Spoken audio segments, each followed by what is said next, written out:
अस्सलाम वालेकुम, मैं हूँ अलीना फ़ारूक शेख। हम बात करेंगे इंतखाबात के सिलसिले में जो अपडेट्स हैं उनमें क्या आगे चलकर सियासी मंजरनामा होगा, अपने तजियाकारों की राय जानेंगे। लेकिन प्रोग्राम के सेकंड हाफ में अभी बात करते हैं जो हालिया जलसों जुलूसों में हमें बयानात सुनने को मिल रहे हैं, उसमें सियासी जमातें अदलिया को तनकीद का निशाना बना रही हैं। न सिर्फ अभी बल्कि पाकिस्तान तहरीक इंसाफ तो पहले भी अदलिया को तनकीद का निशाना बनाती रही है। बार काउंसिल से भी बड़े तहफ़्फ़ुज़ात सामने आ रहे हैं, अदलिया से मुतल्लिक शिकायत, बेंचेस की तश्कील, केसेस किसके सामने लगाए जाते हैं किसके सामने नहीं, इसके ऊपर तहफ़्फ़ुज़ात खुलकर सामने आ रहे हैं। और न सिर्फ ये दोनों जो एंटिटीज़ हैं बल्कि अदलिया के अपने अंदर भी इससे मुतल्लिक काफ़ी गम और गुस्सा पाया जा रहा है, जो हाल ही में बड़ा खुलकर सामने आ रहा है। अब यहाँ पर सवाल ये बनता है कि मुल्क में तनाज़ात के हल के लिए सबसे बड़ा इदारा जिसकी तरफ सारे रुख करते हैं, जिसको सारे एक प्रॉब्लम सॉल्वर की तरह देखते हैं, अगर उसके अंदर से अपनी इतनी तनकीद हो रही है, उसके ऊपर इतनी तनकीद हो रही है, इतने तनाज़ात खुलकर सामने आ रहे हैं, तो अदलिया को क्या करना चाहिए कि इस तनकीद और तनाज़ात को ख़त्म करने के लिए? यही हमारा आज का सवाल जो अपने तजियाकारों के सामने हमने रखा है। और हमें ज्वाइन कर रहे हैं इस डिस्कशन के लिए इरशाद भट्टी साहब, हफीजुल्लाह नियाज़ी साहब, बेनज़ीर शाह साहबा और मज़हर अब्बास साहब भी हमारे साथ मौजूद है स्टूडियोज़ में।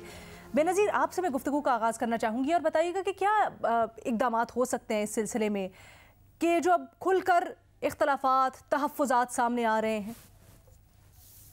अलीना, अक्सर अदालत में ये रिमार्क्स दिए जाते हैं सियासतदानों को कि अपने मामलात जो हैं आप पार्लियामेंट में खुद हल करें, लेकिन यहाँ पे लग रहा है कि अदलिया जो है अपने मामलात खुद भी नहीं हल कर पा रही अदालत में। जैसे आपने कहा कि अदलिया के अंदर से आवाज़ें आ रही हैं, क्योंकि मसला सबसे बड़ा बुनियादी मसला है ट्रांसपेरेंसी का। ट्रांसपेरेंसी नहीं है।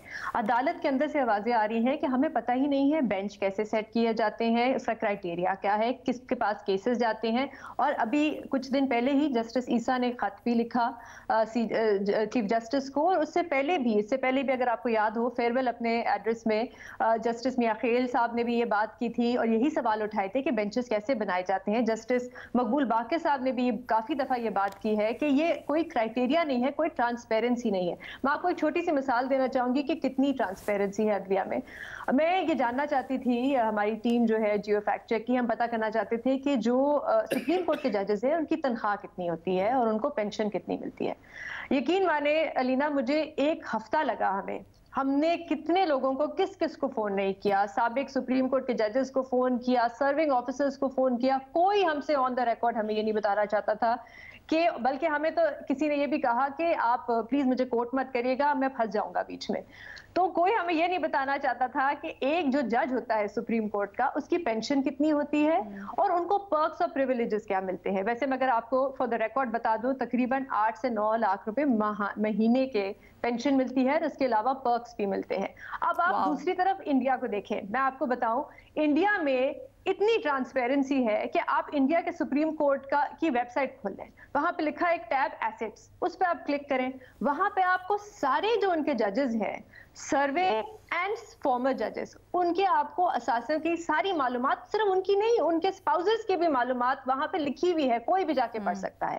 फिर आप जाएं इंडिया के डिपार्टमेंट ऑफ जस्टिस की वेबसाइट पे, उसको खोले, वहां पे उनकी सैलरीज लिखी हुई है, वहां पे हर किसी, इवन जो सुप्रीम कोर्ट जस्टिस है उनकी भी लिखी हुई है, उनकी तनख्वाह कितनी है, उनकी पेंशन कितनी है, उनको ग्रेजुएटी फंड कितना मिलेगा। क्योंकि हमारे पैसे से जा रहे हैं ना, टैक्स पेयर की मनी से जा रहे हैं, तो होना चाहिए। अब आप मुझे बताएं, ये बेसिक इंफॉर्मेशन पब्लिक नहीं। मुझे ये पता है कि मेरे हल्के के जो एमपीए हैं उनको कितनी तनख्वाह मिलती है, मुझे ये पता है मेरे हल्के के जो एमएनए हैं उनको कितनी तनख्वाह मिलती है, मुझे ये तक पता है कि जो इलेक्टेड वजीर आजम है मुल्क के उनको कितनी तनख्वाह मिलती है, लेकिन मुझे ये नहीं पता किसको। मैं सिर्फ ये कहना चाहूंगी कि प्रॉब्लम ये है कि कोई ट्रांसपेरेंसी नहीं है, जिसकी वजह से ये आवाजें उठ रही हैं। ये पहले भी बातें होती थी, शायद ये ड्राइंग रूमों में होती थी, अब ये जरा खुल के हो रही हैं। इरशाद भट्टी साहब, आप इसकी क्या वजह समझते हैं और क्या करना चाहिए अदलिया को? मैडम शेख, वजह कई मरतबा डिस्कस कर चुका हूँ कि इमरान खान के सारे केसेस अदलिया में अदालतों में हैं, पीडीएम के सारे लुटमार केसेस अदालतों में हैं, नैब तरामीम अदालतों में हैं, ये जो 2 सूबों का इलेक्शन है ये अभी अदालतों से निकला है, फिर अदालतों में जाने की उम्मीद है। नवाज शरीफ ने वापस आना है, मामला अदालतों में जाना है। तो ये जो तनकीद है, ये तहफ़्फ़ुज़ात है, ये कौन कर रहा है? फॉर एग्ज़ाम्पल इस मुल्क की बदकिस्मती देखिए, नैब के मुल्ज़म नैब के ख़ुद मुख्तार हैं और नैब पर तनकीद करते हैं। अदलिया के मुल्ज़म अदलिया पर तनकीद करते हैं। जिनकी अपनी रत्ती भर क्रेडिबिलिटी नहीं, वो अदलिया की क्रेडिबिलिटी पर सवाल उठाते हैं। जिनकी अपनी रत्ती भर साख नहीं, वो अदलिया की साख पर सवाल उठाते हैं। ये नून लीग क्यों कर रही है? क्योंकि ये बेनिफिशरी है। ये 97 में इन्होंने क्या किया था, 97 में इन्होंने अदलिया को हम तकसीम किया था। नोटों भरे ब्रीफ केस कहानियाँ, सुप्रीम कोर्ट पर हमला, जजेस ब्लैकमेल, जजेस किरदार कुशी, ये फिर से अदलिया पर हमलावर हैं। ये फिर से अदलिया को तकसीम कर रहे हैं और अपने मकसद में एन स्क्रिप्ट के मुताबिक चल रहे हैं और काफ़ी कामयाब हो रहे हैं। और ये इनको क्या चाहिए अदलिया से? जस्टिस कयूम जैसी अदलिया चाहिए, ये जो इनकी मर्ज़ी के मुताबिक फ़ैसले करे। ये और अल्हम्दुलिल्लाह ये उस स्क्रिप्ट पर जा रहे हैं और कामयाबी से जा रहे हैं। बेंच फिक्सिंग, साजिशी जज, कभी हुआ है 75 साल तारीख में कि फ्रांसिक, या मैंने पहले भी बात की, फ्रांसिक मुकदमा ट्रायल नतीजे के से पहले ही कोई वजीर दाखिला किसी सुप्रीम कोर्ट के सर्विंग जज की टेप चला दे अपनी प्रेस कॉन्फ्रेंस में? कभी हुआ है कि कोई किसी मरियम नवाज को इतनी जुर्रत हो कि वो दो सर्विंग जज साहबान की तस्वीरें दिखा कर उन्हें साजिशी जज कहे? कि ये कह सकते हैं, ये कानून से बालातर हैं। और ये जो बार काउंसिल वाला मामला है मैडम शेख, ये पॉलिटिसाइज हो गए हैं। अब बार काउंसिल्स नहीं खड़ी हुई। जस्टिस फाइज ईसा का मामला आता है, यही बार काउंसिल तालाबंदियों पर आ जाती है, मारने पर आ जाती है, सब कुछ तहस नहस करने पे आ जाती है। जस्टिस नकवी का मामला आता है, जस्टिस इजाजुल एहसन का मामला आता है, ये चुप के चुप हैं। और हाँ जी, मेरे दो सवाल है भट्टी साहब। एक तो मुझे ये बताइएगा कि आप सिर्फ नून लीग की बात कर रहे हैं या पाकिस्तान डेमोक्रेटिक मूवमेंट की बात कर रहे हैं जो आप तनकीद कर रहे हैं, लेकिन इससे पहले पाकिस्तान तहरीक इंसाफ इमरान खान भी तनकीद कर चुके हैं। वो भूल गए आप रात 12 बजे अदालतें खुलती हैं, पूरा बयानिया इसके ऊपर शेप किया सर। मैडम शेख, रात 12 बजे अदालतें खुलती हैं, हमने भी कहा कि क्यों खुलती हैं इनके लिए। ये है इनका आगे से सिला। छुट्टी वाले दिन इनके लिए क्यों अदालतें खुलती हैं? सुनिए, नहीं, ये तनकीद बराए इस्लाह नहीं है। नई तनकीद बिला इस्लाह नहीं है। मैं ये जानना चाह रही हूं कि ये दोहरा मयार क्यों है? मैं आपको वही बताना चाह रहा हूं ना, मेरी बात तो सुन लीजिए कि नहीं, इसलिए दुरुस्त नहीं है कि कभी किसी इमरान खान को यह जुर्रत हुई है कि उसके जलसे में दो सर्विंग जज साहबान की तस्वीर लगा के वो कहें कि ये एहसासी जज किसने कहा था? ऐसे हुई, यानी एक जज मैं तुम्हें देख लूंगा किसने कहा? मार्च में सर, तो उसके बाद तोहिने अदालत हुई ना, माफी मांगी ना, तोहिने अदालत हुई ना, माफी मांगी ना, तोहिने अदालत हुई, माफी मांगी ना, अभी मरियम नवाज के ऊपर भी केस हो गया, अदालत हुई ना। और दूसरी बात, that is not the point. That is not the point. That is not the point. The point is, एक मिनट ना सर, एक मिनट मेरी गुजारिश सुन लीजिएगा। That is not the point. The point is कि जिस बात के ऊपर तनकीद की जा रही है, हम तरीक़ाकार के ऊपर चले फिर तहफ़्फ़ुज़ात उठा सकते हैं या फिर तनकीद कर सकते हैं, बट जो तनकीद का क्रक्स है, जो मुद्दा है, क्या वो सही है या गलत है? क्या जिस तरह से बेंचेस बन रहे हैं, क्या जिस तरह से उसमें नाम डाले जा रहे हैं, क्या मखसूस केसेस से मुतालिक जो तासुर पैदा हो रहा है वो सही है या गलत है? गलत है मैडम शेख। क्यों? कौन कहते हैं सही है? क्यों? आपके पास, आप मिसाल के तौर पे ये 9 रुकनी बेंच बना था, आपने कहा कि मुझे ये 2 जज साहबान नहीं हमारे केस ना सुने, उन्होंने नहीं सुना। अच्छा। जस्टिस नकवी के खिलाफ रेफरेंस दायर हो गया है, वो सुप्रीम जुडिशल काउंसिल में जाएगा, और कोई मसला है तो बार काउंसिल सुप्रीम कोर्ट में जाएं और उनके पास एक हायर फोरम मौजूद है, उस पर तहकीक करें। लेकिन मैं कहता हूं कि जब आप पूरी प्लानिंग के तहत लंदन से लाहौर से इस्लामाबाद तक आप हमलावर होंगे और जलसों में ये बात करेंगे, उसके बाद ये क्या समझेंगे कि ये खलूस नियत से इस्लाह चाहते हैं? भट्टी साहब, क्योंकि आपका मौक़िफ़ ज़रा अभी मुख्तलिफ था, मैं चाहती हूँ कि मैं इसको मज़हर अब्बास साहब के पास लेके जाऊँ और उनका मौक़िफ़ भी जानूँ। ठीक है भट्टी साहब, आपका आ गया पॉइंट, मैं इसके ऊपर ज़रा आगे जाके आपसे बात करती हूँ। लेकिन मज़हर साहब, ये जो भट्टी साहब बात कर रहे हैं, क्या आप इससे अग्री करते हैं? क्योंकि ये तो एक वाकई में मसला है और हम इसके ऊपर कई दफ़ा बात कर चुके हैं कि ठीक है, इसके ऊपर दो राय हो सकती है कि चीफ जस्टिस के पास ये इख्तियार होना चाहिए या नहीं होना चाहिए, कि वो किस तरह से बेंचेस फॉर्म करते हैं और फिर कौन सा केस किसके आगे लगाते हैं। लेकिन इसके ऊपर तो डेफिनेटली ये चीज़ है कि दुनिया में कहीं नहीं ऐसे होता कि ये तासुर जाए या इस तरह से हो कि अपने मखसूस पूरी पावर एक शख्स के पास हो, अदलिया के पास हो, चीफ जस्टिस के पास, कि वो किसके सामने कौन सा जाना चाहता है, कौन सा बेंच किस तरह बनाना चाहता है। सो ये तो मामले को गदला कर देता है। देखिए, आपका बेसिक क्वेश्चन है कि अदलिया को क्या करना चाहिए। जी, मेरे नज़दीक अदलिया को अपने आप को सियासी मामलात से दूर रखना चाहिए, और ख़ास तौर पे आला अदलिया। और वो किस तरह कर सकती है? एक तो प्रपोज़ल कुछ साल पहले आया था कि कॉन्स्टिट्यूशनल कोर्ट्स बना दी जाएं, तो कॉन्स्टिट्यूशनल कोर्ट का प्रपोज़ल सीरियसली दोबारा देखना चाहिए। तीसरी बात यह कि आला अदलिया जो है एक अपीलिंग अथॉरिटी, अपीलिंग फोरम होता है, यानी जहां सारे court, session court, high court, हर फोरम आप इस्तेमाल करते हैं, उनके जो फैसले हैं उसकी फाइनल अपील सुप्रीम कोर्ट करती है। इसलिए सुप्रीम कोर्ट को सुओ मोटो अवॉइड करना चाहिए, क्योंकि वो अपील सुनते हैं। अगर आप खुद ही ट्रायल कोर्ट बन जाएंगे तो वो जिस तरह हुआ, हमने माजी में भी देखा है कि ट्रायल कोर्ट बन गए, हाई कोर्ट जो है भुट्टो के केस में सेशन कोर्ट बन गई। यानी ये कभी आपने सुना है कि murder case directly high court ने सुना हो? लेकिन हमने देखा कि हाई कोर्ट, तो जब हायर कोर्ट्स अपने आप को पॉलिटिसाइज करेंगी तो वो कंट्रोवर्शियल बनेंगी, हर सूरत में बनेंगी। और यही ओवर द इयर्स हुआ है हमारे यहाँ। अब चूंकि आपके ये जज भी जो बनते हैं ये लॉयर्स ही होते हैं ना, जो अल्टीमेटली आके जज बनते हैं। तो अगर आप लॉयर्स में देखें तो पॉलिटिकल पार्टीज के जब इतने विंग्स होंगे, उसी में से तो निकलते हैं ये लॉयर्स। इसीलिए बार एसोसिएशन भी बहुत ज़्यादा पॉलिटिसाइज हमें नज़र आती हैं, बार काउंसिल भी बहुत ज़्यादा पॉलिटिसाइज नज़र आती हैं। तो अल्टीमेटली नुकसान किसका होता है? नुकसान होता है एक आम साहिल का, जिसके केसेस जो है वो पेंडिंग में चले जाते हैं, क्योंकि जो पॉलिटिकल कोर्ट केसेस होते हैं उसको मीडिया कवरेज भी मिलती है, मीडिया हाइप भी मिलती है। और 2007 के बाद हमने देखा कि कोर्ट्स इतनी ग्लैमराइज हो गई।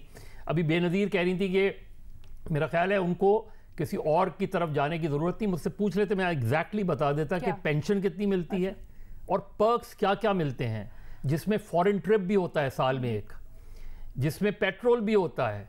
अब क्यों नहीं, अगर आप पॉलिटिशियन से, एमएनए से, हर किसी से पब्लिक अकाउंट्स कमेटी ये पूछ सकती है, तो फिर अदालतों से क्यों नहीं पूछा जा सकता कि आपको क्या पर्क्स मिलते हैं, पेंशन कितनी होती है? एक आम आदमी की पेंशन देख, गवर्नमेंट एम्प्लॉय की पेंशन देखें, पेंशनर्स रुल रहे हैं, आप जाके देखें तो उनके हालत तो देखें पेंशनर्स की, उनको पेंशन मिल क्या रही है, वो भी वक्त पे नहीं मिलती। तो जब ये सवाल आते हैं तो फिर वो कंपैरिजन करेगा ना कि भाई किसको कितने, ये नहीं कि उनको मिलने चाहिए नहीं मिलने चाहिए। दूसरा देखें ना, आप पैमाना तो देखें ना कितना फर्क है। तो अदलिया को ऐसे मुकदमात से, अपने आप को, आला अदलिया को ऐसे मुकदमात से जिस हद तक मुमकिन हो, फाइनल अपील उनके पास आए, बिल्कुल वो सुने फाइनल अपील और अपील के उसका फैसला करें।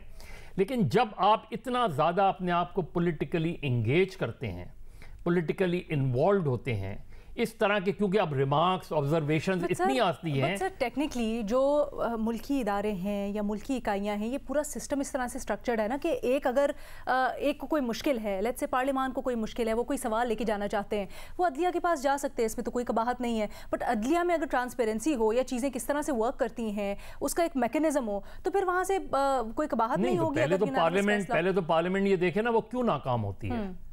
यानी ये इश्यूज थे, ये इलेक्शन का इशू आना चाहिए था अदालत में। दुरुस्त है अपनी जगह। तो जब देखे ना, पार्लियामेंट अपनी जिम्मेदारी सारा बोझ आप उठा के अदलिया पे डाल देते हैं। भैया आप तो अपनी जिम्मेदारी पूरी करें ना।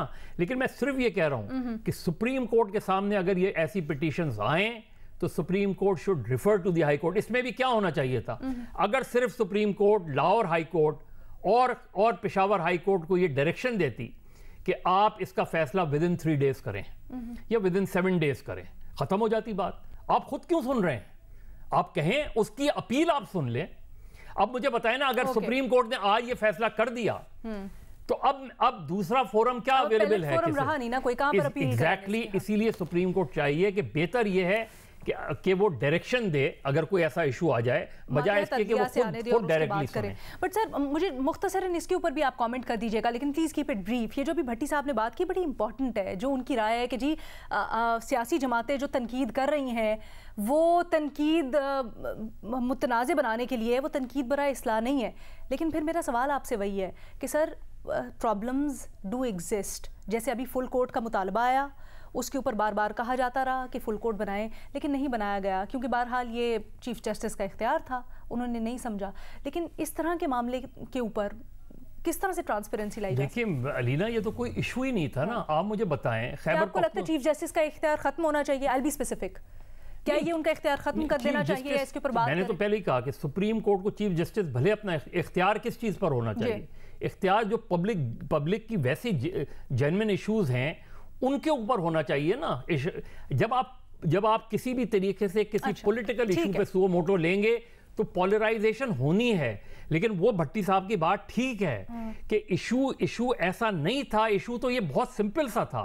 1-2 असेंबलियां तहलील हुई थी, उसके इलेक्शन आप 90 रोज में कराते जो कॉन्स्टिट्यूशन में लिखा है। इसमें आपको पंजाब के गवर्नर, आज आप सोचें खैबर पख्तूनख्वा के गवर्नर की बात तो सुने आप कि मैं पीर को देखूंगा। अगला सवाल करना चाहती हूं, इसके ऊपर अगले सवाल में हम आके डिटेल में बात करेंगे। न्याजी साहब को शामिल करते हैं। न्याजी साहब, आपकी क्या राय है? क्या आप भी यही समझते हैं जो जिस तरह की राय मजहर अब्बास साहब ने दी है और भट्टी साहब ने दी है? देखिए जी, पहली बात तो यह है कि मैं सिर्फ के दिल से समझता हूँ और मुझे इस जो मौजूदा क्राइसिस है इसमें और कन्विक्शन हुई है और उसमें मेरा एक इत्मीनान बढ़ा है कि सियासी बुरहान का हल आईन भी देने से कासिर होता है, ये किताबी हल नहीं होता। आप देखिए कितने आपके प्रोग्राम में कहा है कि अभी ये फैसला नहीं हुआ था कि आप आईन के मुताबिक फैसला करते हैं तो भी इंतशार और बुरहान, आप मावराए आईन को सोच भी नहीं सकते और सोचे तो तबाही और बर्बादी मुकद्दर है। ये सुप्रीम कोर्ट जो कुछ है हमारे सामने है, इसका जो नामा अमाल है पिछले 7-8 साल का, इसके अंदर किस किस चीज को हाईलाइट करें? आपका प्रोग्राम तो मुकम्मल ही नहीं हो सकता। सिसिलियन माफी वाला अजमत सईद जस्टिस जिसने नवाज शरीफ साहब को नायल करा दिया, वो यहां से निकला, फ्लाइट पकड़ी तो कहां लैंड किया? शौकत खानम के बोर्ड ऑफ गवर्नर्स पे। ये बेनजीर इंडियन सुप्रीम कोर्ट के जजेस की मिसाल देती है। मेरा ख्याल है कि बहुत ज्यादती है यहाँ पे किसी भी मुल्क के सुप्रीम कोर्ट की जो है जस्टिस सिस्टम को दिखाने की। ये जो हमारे जजेस हैं जो जमहूरियत के ऊपर फैसला दे रहे हैं, जो बर्मला कहते हैं कि एक बंदा जो है अगर उसकी सपोर्ट ज्यादा है या हमें सोशल मीडिया में पिजराई मिलती है, अब हम ये क्या देख रहे हैं? उन्हें कहा शेख जी जन्नत में जाएंगे या दोज़ख में? उन्हें कहा 4 आने का फायदा है। अब मेरा नुकसान है कि मैं इमरान खान साहब की मुखालफत करूं क्योंकि मेरा रिस्क लग गया है सोशल मीडिया के थ्रू कई दूसरे एंगल से। आज मुल्क में ये जो सब कुछ है ये इतना आसान था कि सुप्रीम कोर्ट जो है करके ये रिकॉर्डिंग का जो था या रेंट पावर का था जहाँ फैसले हुए पाकिस्तान को 10-10 अरब डॉलर के जो पेनल्टीज पड़ गई, उससे ज्यादा कॉम्प्लिकेटेड केस था। यही मैंने कॉलम में लिखा, पहले लिखा, मैंने कहा देखें बात यह कि इस वक्त क्राइसिस बहुत बड़ा है। जो इसके अंदर लैप्सेस आए हैं इसका ये हल है ही नहीं। मतलब जुडिशरी पे आप क्या मजाइल नकवी साहब जिनका हमने देखे इतना कंट्रोवर्शियल हो गया है, यहाँ पे थोड़ी कंट्रोवर्सी होती है, जजेस घर चले जाते हैं।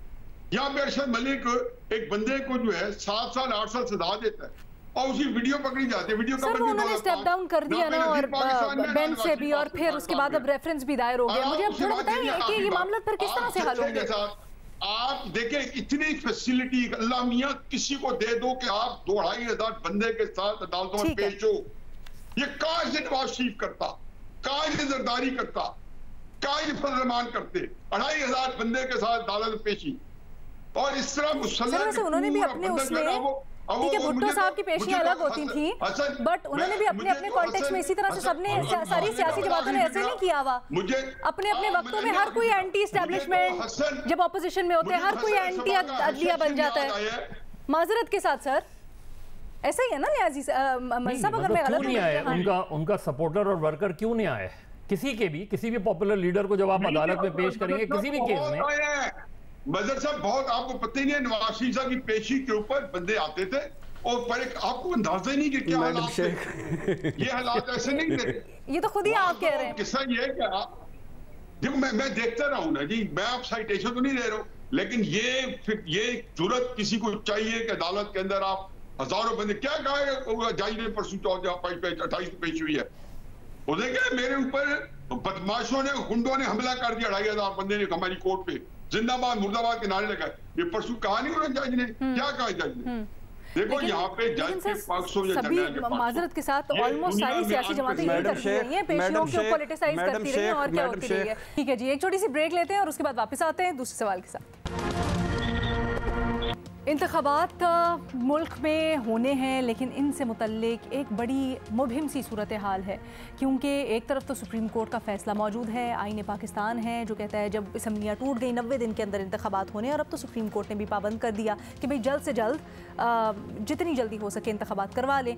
लेकिन दूसरी तरफ कुछ ज़मीनी हक़ाइक़ का हवाला देते हुए ये कहा जा रहा है पाकिस्तान डेमोक्रेटिक मूवमेंट की तरफ से कि अभी इंतखाबात करवाना दुरुस्त नहीं होगा। इसहाक डार साहब ने कल ये बयान दिया गवर्नर खैबर पख्तूनख्वा का हवाला देते हुए कि 30 अप्रैल को इंतखाबात नहीं हो सकते। गवर्नर के मुताबिक, गवर्नर खैबर पख्तूनख्वा के मुताबिक अक्टूबर नवंबर में इंतखाबात हो सकते हैं, यानी अक्टूबर नवंबर वही डेट है जब जनरल इलेक्शंस भी होने का कहा जा रहा है।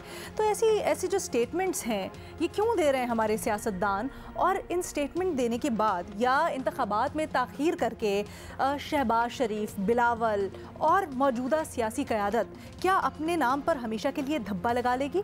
यही हमारे तज्ज़ियाकारों से हमारा सवाल है। बेनज़ीर अलीना, मैं एक छोटी सी मिसाल से शुरू करना चाहूंगी और वो है टर्की की। हमें बड़ा पसंद है वो मुल्क। वहाँ पे अभी एक ज़लज़ला आया है, तकरीबन 40 से 50 हज़ार लोगों की वहाँ पे जाने चली गई हैं, लेकिन फिर भी उनके जो सदर हैं वो कहते हैं कि इलेक्शन तो टाइम पे होंगे। मतलब कि ज़लज़ले आने के 3 महीने बाद इतनी तबाही हुई है वहाँ पे, फिर भी 3 महीने बाद मुल्क में इलेक्शन होंगे, और ये उनके सदर के लिए कोई आसान फैसला नहीं था। इस वक्त उस मुल्क में महंगाई का तूफान है, उनकी इस वक्त अर्दोगान की लोएस्ट रेटिंग है उस वहाँ पे उन पे करप्शन के इल्जामात लगाए जा रहे हैं, और खुल के तनकीद हो रही है कि जो उन्होंने रिस्पॉन्स दिया अर्थक्वेक में वक्त वो ठीक नहीं था। लेकिन फिर भी उनके जो सदर हैं, और ये भी नहीं, ये जो इलाके हैं जहाँ पे ज़लज़ला आया है ये वो इलाके हैं जो उनकी पार्टी के लिए बड़े अहम हैं। पिछले इलेक्शन में उनको इन इलाकों से 50% से ज्यादा वोट पड़ा था, लेकिन फिर भी वो कहते हैं कि इलेक्शन टाइम पे होगा। क्यों? क्योंकि वो कहते हैं कि मेरा आईन मुझे इजाजत नहीं देता कि मैं इलेक्शन को डिले कर। ठीक है, अब आप आ जाए जरा एक सेकंड पाकिस्तान में हमें बार बार ये कहा जाता है पैसे ही नहीं है। हाँ? हम कहाँ से लाएं 20 अरब रुपए देने के लिए? मुल्क में 2 बार जनरल इलेक्शन होंगे, बिल्कुल ठीक है, लेकिन देखिए जब आप जो इलेक्शन एक्सपर्ट्स हैं अगर आप उनसे बात करें तो वो आपको बताएंगे कि इलेक्शन जो होते हैं वो एक लॉस मेकिंग वेंचर नहीं होता। आपकी काफी हद तक जो कॉस्ट होती है ना वो रिकवर हो जाती है। अच्छा, वो कैसे? 2 तरीके होते हैं। हाँ। एक तो जो आपके जो कैंडिडेट्स होते हैं ना, MPA MNA के जो भी इलेक्शन के लिए लड़े होते हैं, हर कैंडिडेट ने एक फीस जमा करानी होती है। वो तकरीबन होती है सूबाई इलेक्शंस के लिए 20,000 और कौमी इलेक्शंस के लिए, नेशनल असेंबली के इलेक्शन के लिए तकरीबन 40,000। ठीक है, उसके अलावा उन्होंने एक सिक्योरिटी डिपॉजिट जमा कराना होता है जो 2,000 से 4,000 होता है। अब आप सोचें कि हजारों कैंडिडेट्स हैं जिन्होंने ये पैसे जमा कराने, और ये सिक्योरिटी डिपॉजिट का मैं आपको सिर्फ ये बता दूं कि अक्सर वापस नहीं मिलता, क्योंकि अगर आपके 12% से कम वोट आप पोल करें आप तो आपको वो डिपॉजिट वापस नहीं मिलता। एक आखिरी छोटी सी बात मैं सिर्फ ये कहना चाहूंगी कि देखें, जब हमारी हुकूमत कहती है कि हमारे पास पैसे नहीं है इलेक्शन कराने के लिए, तो वो असल में क्या कह रही है? वो कह रही है हमारे पास पैसे और वक्त नहीं है जमहूरियत के लिए। तो फिर आप एक काम करें, अपना नाम पाकिस्तान डेमोक्रेटिक मूवमेंट से बदल के Pakistan non democratic movement, Pakistan non democratic movement रख लेना चाहिए नाम। न्याजी साहब, मैं तो बिल्कुल मुतफिक हूँ बेनजीर साहबा से कि आपके पास चॉइस क्या है। अब क्राइसिस ये है कि इस मुल्क में जितनी सियासी पार्टी हैं जी, उनका एक वतीरा है कि उन्होंने हर चीज की इंटरप्रिटेशन जो आईन की खसूसन अपने मुताबिक करने की कोशिश करते हैं, उसको लंबा चौड़ा खींच के। ये एक बिल्कुल लॉजिकल जेन्युइन क्राइसिस है जो बिल्कुल तुर्की को ने बड़ी जबरदस्त मिसाल दी। अभी 3 दिन पहले एर्दोगान ने कहा है कि हम मई के अंदर इलेक्शन हो रहे हैं, शायद 25 या 24 मई को है, तो उन्होंने कहा जी हम इलेक्शन के लिए जा रहे हैं। हर एक का ख्याल था ये उसका अपना जो सदर्न बेल्ट है और ये उसका बड़ा स्ट्रॉन्ग होल्ड है एर्दोगान का, इस बावजूद जा रहा है।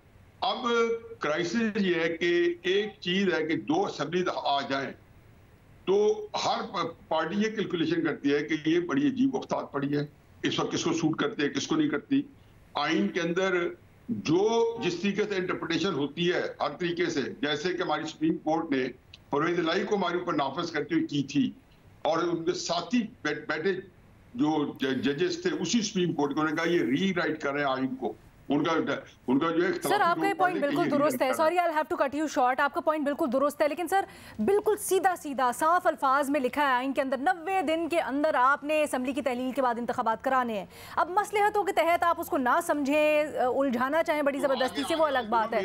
सर मुझे सिर्फ एक बात बता दीजिए, मुझे एक बात बता दीजिए सर, अगर ये लोग डिले करते हैं इलेक्शंस फॉर वट एवर, क्या आपको लगता है कि ये लोग सस्टेन कर सकेंगे इसका भार? नहीं कर सकेंगे, मुल्क भी नहीं कर सकेगा, लेकिन वो तो मेरे ख्याल है कि जिस बुरान में है मैं तो बदकिस्मती से इसके बारे में बड़ा मायूस हूँ कि इससे निकालने का तरीका किसी के पास नहीं है। ओके उसी पूरी और मुझे इजाजत दीजिएगा एक ब्रेक की। नियाजी साहब एक छोटी सी ब्रेक लेते हैं, उसके बाद वापस आते हैं। वेलकम बैक जी मज़े साहब। देखिए सीधी सीधी बात नज़र आती है कि पीडीएम को सियासी जल्जले का ख़तरा है और वो जाहिर है, एक ऑबियस है। जो इमरान खान पिछले 10-11 महीने से मुसलसल एक्टिव हैं, ऑन स्ट्रीट हैं, अपनी पॉलिटिकल मोबिलाइजेशन उनकी ज़बरदस्त है। ऑलरेडी उन्होंने आज से अपनी इलेक्शन कैंपेन लॉन्च कर दी है, तो पीडीएम डिफेंसिव पे है। इसलिए पीडीएम को सीधा सीधा ख़तरा लग रहा है कि अगर इलेक्शन हुए तो नताइज उसके हक़ में नहीं आएंगे। लेकिन होता है ये, जब आपने ख़ुद ही कहते हैं कि हमने अपनी सियासी कीमत अदा पे की है, तो अब उस सियासी कीमत के लिए आप इलेक्शन क्यों मुलतवी कर रहे हैं? क्यों जनरल ज़िया-उल-हक़ की बाक़ियात बनते जा रहे हैं? क्यों 90 रोज़ के इलेक्शंस को ताख़ीर का शिकार कर रहे हैं? और गवर्नर केपी का जो आज का बयान है, इससे ज़्यादा शर्मनाक बयान मैंने देखा ही नहीं ना सुना है। यानी आप कह रहे हैं गवर्नर के पीर को ख़त खोला जाएगा। ऐसा लगता है कि पता नहीं कौन सा ख़त है जो पीर को खोलेंगे वो, और वो हफ्ते और इतवार को ख़त नहीं खोला जाता है। मेरे ख़्याल में पीडीएम को जितनी जल्दी ये रियलाइज़ करें उतना उन्हें फ़ायदा होगा। इलेक्शन की अब तारीख़ आ गई है, इलेक्शन में जाएं, कैंपेन करें, बताएं लोगों को जो भी आपका मौक़िफ़ है कि क्यों पिछली हुकूमत का जो भी बैकलॉग है सब कुछ है। इसाक डार साहब से खुदा के लिए प्राइम मिनिस्टर कहें कि वो जिस चीज़ पे फोकस कर सकते हैं उस पे करें, क्योंकि वहाँ उनका फोकस नहीं है, वो बाकी जगहों पे फोकस कर रहे हैं।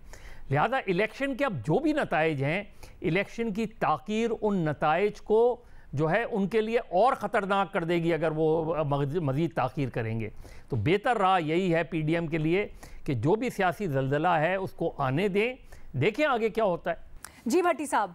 जी मैडम शेख, मैं इस सवाल पे आने से पहले सिर्फ 2-3 छोटी छोटी पिछले सवाल से मुंसलिक बातों का करना चाहूँगा कि मरियम नवाज़ ने भी नैब पर पथराव किया था, नैब तक की खिड़कियां तोड़ दी थी, अंदर इतना पथराव किया था, मगर उन पर दहशतगर्दी का कोई मुकदमा नहीं हुआ था। मौलाना साहब ने भी नैब को धमकी दी कि बंदे लेके आ जाएंगे, और ये लोग उस वक्त नवाज शरीफ शहबाज शरीफ सारे बुलाते थे, लोग इतने नहीं आते थे, तो अब हम क्या करें।